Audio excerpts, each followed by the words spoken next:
अच्छा बताइए, किस मौसम में धूप बड़ी अच्छी लगती है? किस मौसम में खिड़की पे बैठ के वो गरम गरम चाय बड़ी अच्छी लगती है? किस मौसम में फिक्र हो जाती है कि भाई अभी कंबल निकालने हैं, गरम कपड़े निकालने हैं? किस मौसम में वो काली गाजर आने की खुशी होती है? किस मौसम में वो अचार डलने लग जाता है गाजर गोभी का? मैं बात कर रहा हूँ शरद ऋतु की, यानी कि सर्दियों के आने से बिल्कुल पहले का समय। और ये जो शरद ऋतु है ना, ये अपने साथ बड़े सारे मजेदार खाने लाती है। तो आज उस शरद ऋतु के खानों की बात। वेलकम टू घर सा यमी, स्वाद का रिश्ता।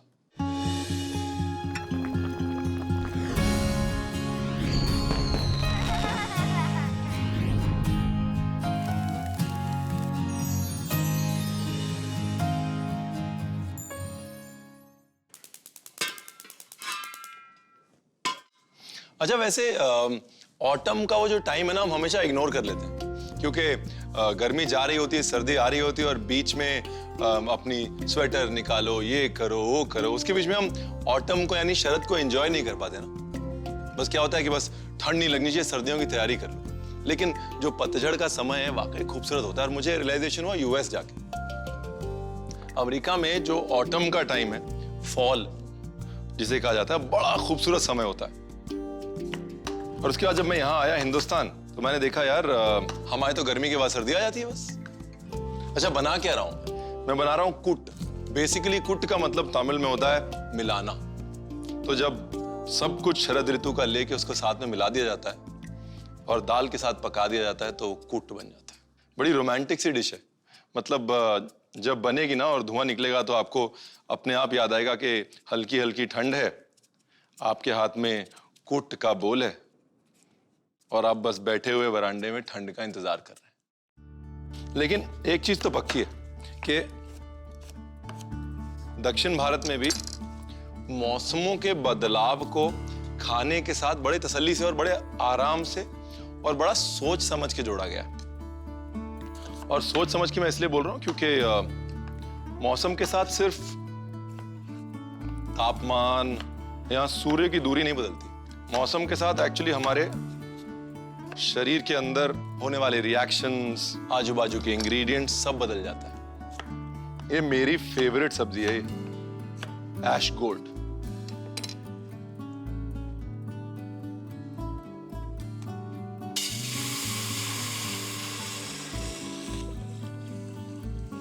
नमक डाल देता हूं ना, क्योंकि पानी के जरिए नमक अपने आप सब्जी तक पहुंच जाएगा, है ना जी? ये तो साथ में ही पक जाएगा, शकरकंदी और आलू। चलिए जी, एक तरफ तो सब्जी का प्रोग्राम चालू है, दूसरी तरफ पेस्ट बना लेते हैं। अब ये पेस्ट बड़ा इंपॉर्टेंट हिस्सा है जिसमें गड़बड़ नहीं होनी चाहिए। इसमें ना प्रोपोर्शन देख लीजिएगा, अनुपात बहुत जरूरी है इसमें। 1 बड़ा चम्मच चना दाल, 1 बड़ा चम्मच साबुत धनिया, 1/4 छोटा चम्मच मेथी, साबुत लाल मिर्च 5। उसको ड्राई रोस्ट करना है, बेसिकली धीरे धीरे भूनना है। ठंड के समय का है, इसके लिए मसाले को भून के ब्राउन करते हैं, क्योंकि मसाले की तासीर क्या है ना, भुनने से गर्म हो जाती है तो शरीर को गर्मी देता है। और नारियल भी ना, मजे की बात, डबल तासीर वाला है। अगर गर्मियों में ठंडा पियो तो शरीर को ठंड देगा, लेकिन अगर सर्दियों में भून के खाओ तो शरीर को गर्मी देगा। ऑटम का कूट है ना, इसके लिए नारियल को हल्का सा ब्राउन कर लिया। चलो जी, इसका बनाते हैं पेस्ट।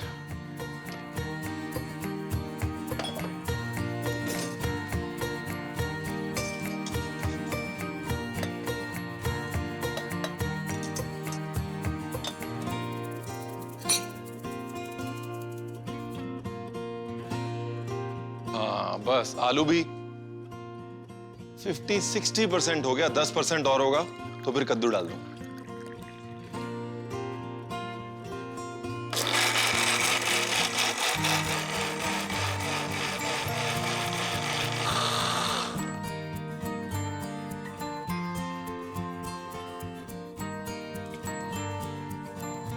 बहुत बढ़िया। अब आ गई कच्चे केले की बारी।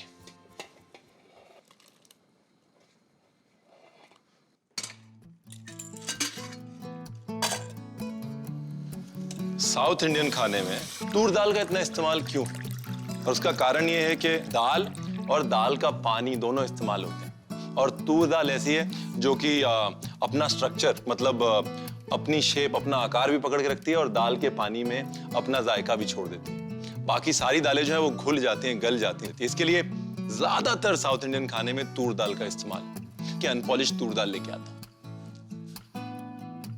तो ये गई अनपॉलिश तूर दाल। इतनी सब्जी में 1.25 से 1.5 कप तो चली जाएगी। नमक और हल्दी। अच्छा, हल्दी में कंजूसी नहीं, क्योंकि सारा रंग जो है वो हल्दी का ही है। 2 सीटी।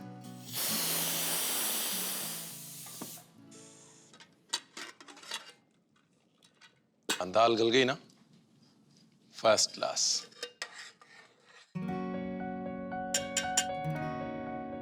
और सब्जी लगभग पकने वाली है ना, तब ये इमली, और इमली को भी साथ में पका देते हैं। तब तक बीन्स भी काट लेता हूं।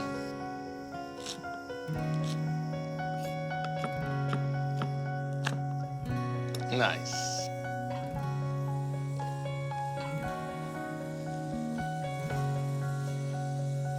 ये पेस्ट रेडी है, और क्या मजेदार पेस्ट है। ये खूबसूरती पता है किसकी है? ये जो रंग है ना खूबसूरत सा, ये है मेरी बेडगी मिर्ची का। और ये गई तूर दाल। ये देखिए, तूर दाल ने अपना स्ट्रक्चर नहीं छोड़ा, जितना मर्जी उबाल लो, अपना स्ट्रक्चर नहीं छोड़ती। एक के बाद एक डाला तो सब्जी का टेस्ट भी आया और टेक्सचर भी। चलिए, अब क्या रह गया? तड़का। तड़के के लिए घी ही पड़ता है।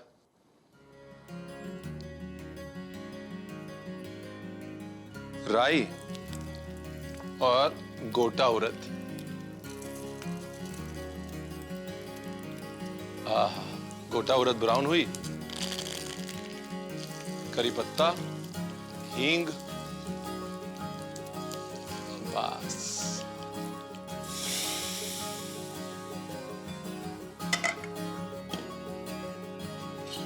मुझे अपने बर्तन बड़े अच्छे लगते, आपको भी लगते हैं ना? मैं जहां जाता हूं, लोग कपड़े खरीदते हैं, इलेक्ट्रॉनिक्स खरीदते हैं, मैं बर्तन खरीदता हूं। बर्तनों का तो एक संग्रहालय बना के जरूर जाऊंगा, तो पक्का है। बस यही है गार्निश।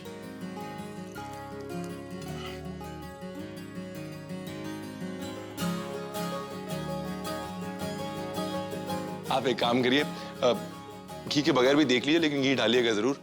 देख लीजिए एक बार कैसे बना। कूट बनाने के लिए सबसे पहले एक पतीले में पानी, नमक, कटे हुए आलू और शकरकंदी को उबाल लें और फिर उसमें कटे हुए कद्दू, कच्चे केले और राख लौकी डालकर उबाल लें। उसके बाद एक कढ़ाई में चना दाल, साबुत धनिया, मेथी दाना, साबुत लाल मिर्च और कसा हुआ नारियल डालकर हल्का भूरा होने तक भून लें और मिक्सर में भुने हुए मसाले और पानी डालकर इसका पेस्ट बना लें। अब कुकर में पानी, तूर दाल, नमक और हल्दी डालकर इसे 2 सीटी लगने दें। उसके बाद उबले हुए सब्जियों में इमली का पेस्ट, गवार की फली, सेम की फली, बनाया हुआ मसालों का पेस्ट और उबले हुए तूर दाल को मिला लें। अब तड़के के लिए पैन में देसी घी, राई, उड़द गोटा, कड़ी पत्ता और हींग डालकर इसका तड़का लगाकर सब्जियों में डाल दें। कूट तैयार है, इसमें ऊपर से तड़का डालकर परोसें।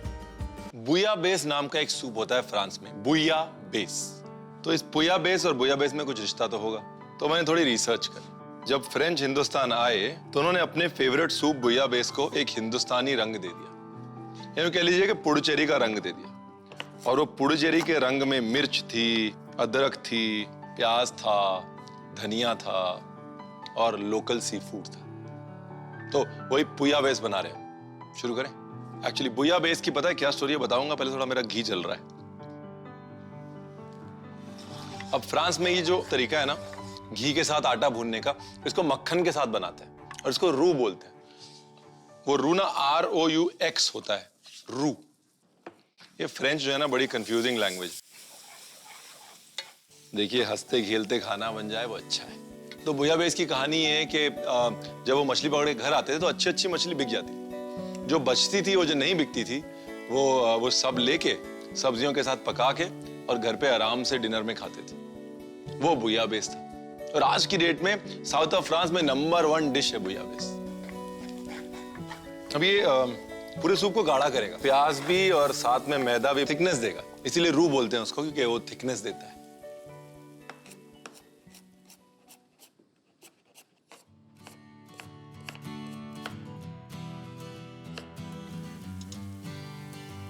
अब गई हल्दी, थोड़ी सी लाल मिर्च,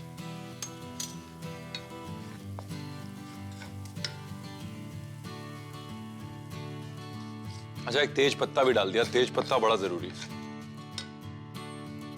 बस इसके बाद सब्जी,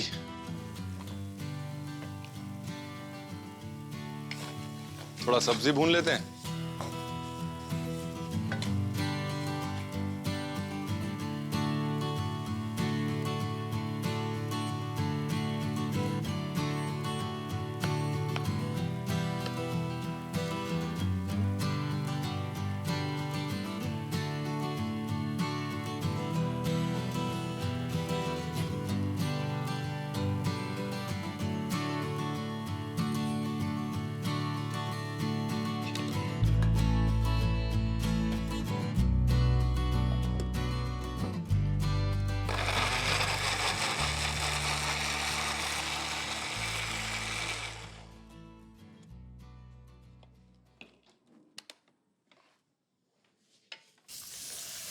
टमाटर की प्यूरे, जो स्वाद है ना वो ताजे टमाटर से ही आता है। और देखिए रंग कितना प्यारा हो गया। नमक,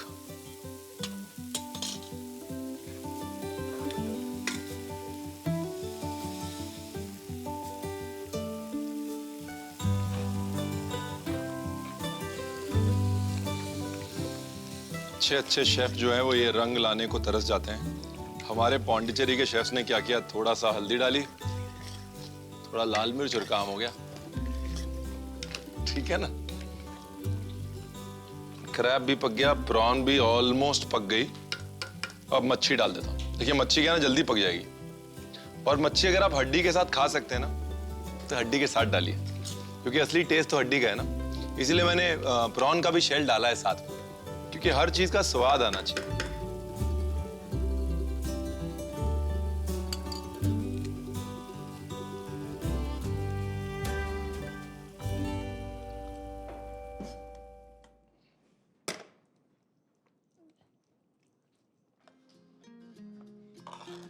बड़े ध्यान से देखिए, बड़े बड़े ध्यान से। हाँ, मच्छी टूट गई तो सारी मेहनत बेकार हो जाएगी, इसलिए। और सूप ऐसे गाढ़ा होना चाहिए। जो विंटर सूप्स है ना, फॉल के सूप्स हैं, वो गाढ़े होने चाहिए। समर सूप्स पतले होने चाहिए।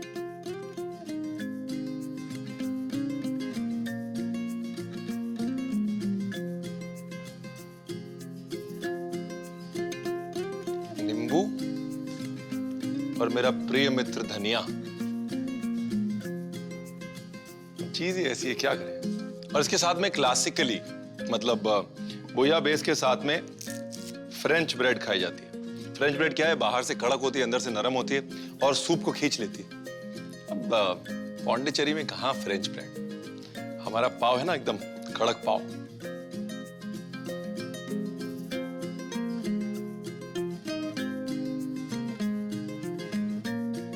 हर बार जब मैं बुयाबेस बनाता हूँ ना, मेरे चेहरे पे ऐसी ही मुस्कुराहट होती है। आपको ये मुस्कुराहट चाहिए ना, तो रेसिपी देख लीजिए। बुयाबेस बनाने के लिए सबसे पहले कढ़ाई में देसी घी और गेहूं का आटा मिलाकर भून लें। उसके बाद उसमें बारीक कटे अदरक, हरी मिर्च और प्याज डालकर मिला लें। अब उसमें हल्दी, लाल मिर्च, तेज पत्ता, कटे हुए गाजर और आलू को मिलाकर भून लें। दूसरी तरफ मछलियों में नमक मिलाकर रख दें। अब मिक्सर में टमाटर और पानी डालकर इसका पेस्ट बना लें और कढ़ाई में पेस्ट को डालकर उसमें नमक मिला लें। उसके बाद उसमें केकड़े, झींगे और पानी डालकर मिला लें। केकड़े और झींगे पकने के बाद सूप में सुरमई मछली, देसी घी और धनिया के पत्ते डाल लें। बुयाबेस तैयार है। इसे नींबू, धनिया के पत्ते और पाव के साथ परोसें। भाई सर्दियों में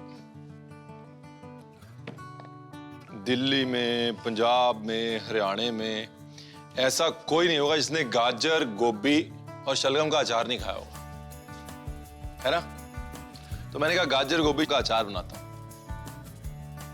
तो गाजर की लंबी लंबी डंडियां काट लेनी जी। अच्छा, अगर आप दिल्ली से जा रहे हो और किसी भी कॉलोनी से जा रहे हो आप, तो दूर से ना ऐसे पता लग जाएंगे ये पंजाबियों के घर हैं, ये पंजाबियों का घर है, ये पंजाबियों का घर है। क्योंकि सर्दियों में ना वहाँ पे या तो कांजी होती है, जैसे कांजी का मटका होता है, और या फिर अचार लगा होता है, या कहीं या फिर गाजर गोभी सूख रही होती है अचार के लिए, शलगम, या फिर घी की खुशबू आ रही होती है। बड़ी निशानियां हैं जी पंजाबी पहचानने की।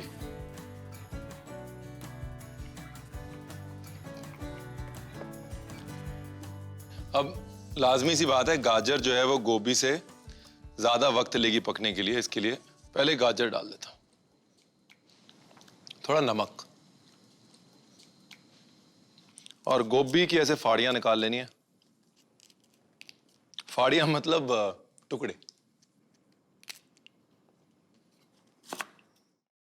डंठल में तो स्वाद होता है।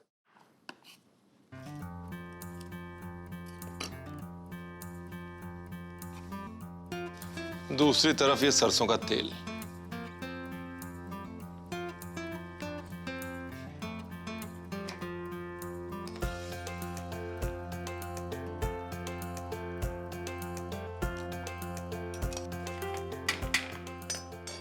अब इस परिस्थिति में गाजर को रख दिया जाता था सुखाने धूप में।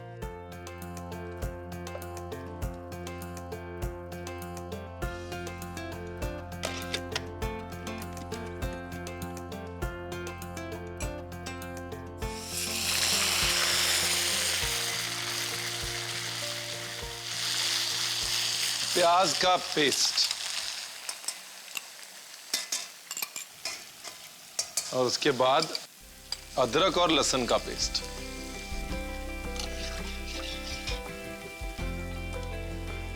चलिए जी, गोभी भी हो गई।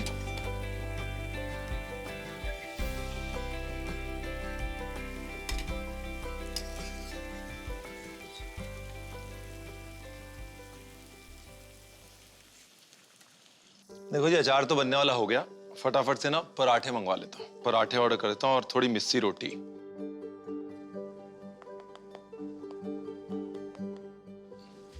हो गया ऑर्डर।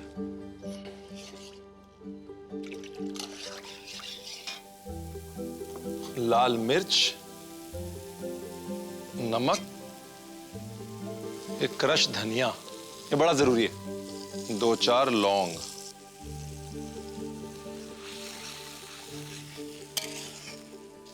अब बस गुड़, और एक गुड़ सिरके को और इस मसाले को पका लेना है।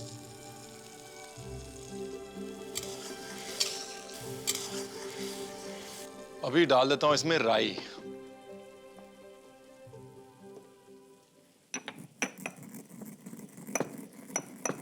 तो काली राई भी डाल सकते हैं, पीली राई भी डाल सकते हैं, मैं पीली डाल रहा हूं।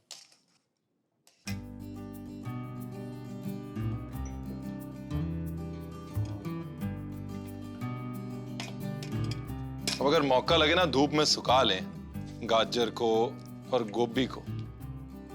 कुछ लोग क्या करते हैं ना कि गाजर को और गोभी को प्याज के साथ पका लेते हैं, फिर उसके बाद मसाले डालते हैं, तो उसमें मिर्च तो एकदम लाल लाल आती है, लेकिन क्या उसकी लाइफ कम होती है। सिरका अलग से उबाल के डालते हैं, लेकिन अगर सिरका और प्याज और गोभी एक साथ उबाल ली जाए तो लाइफ उसकी 3 गुना बढ़ जाती है।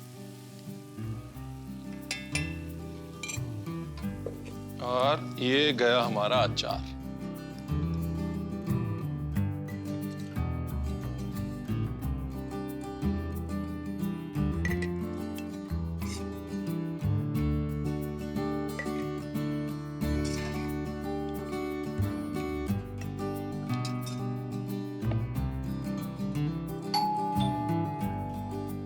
आ गया जी, फटाफट से लाइटनिंग फास्ट है। मुझे लग रहा है मैंने मजाक मजाक में ना ज्यादा मंगवा लिए, पर कोई नहीं, अचार है, हो जाएंगे खत्म। ये आ गई मिस्सी, इतने तो खत्म कर दूंगा मैं।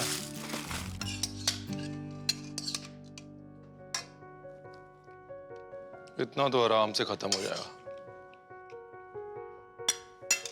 बड़ा व्हाइट बटर,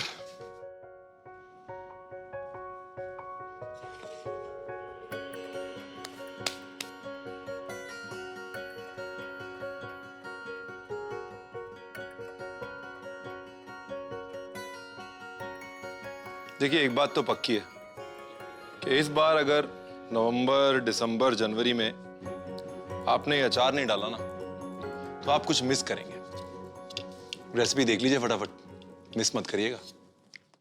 गाजर और गोभी का अचार बनाने के लिए सबसे पहले कढ़ाई में कटे हुए गाजर और नमक डालकर उबाल लें। उसके बाद गाजर को निकालकर थोड़ी देर सूखने दें। अब उसी कढ़ाई में कटे हुए गोभी डालकर इसे उबलने के लिए ढक दें और कुछ समय बाद गोभी को निकालकर सूखने दें।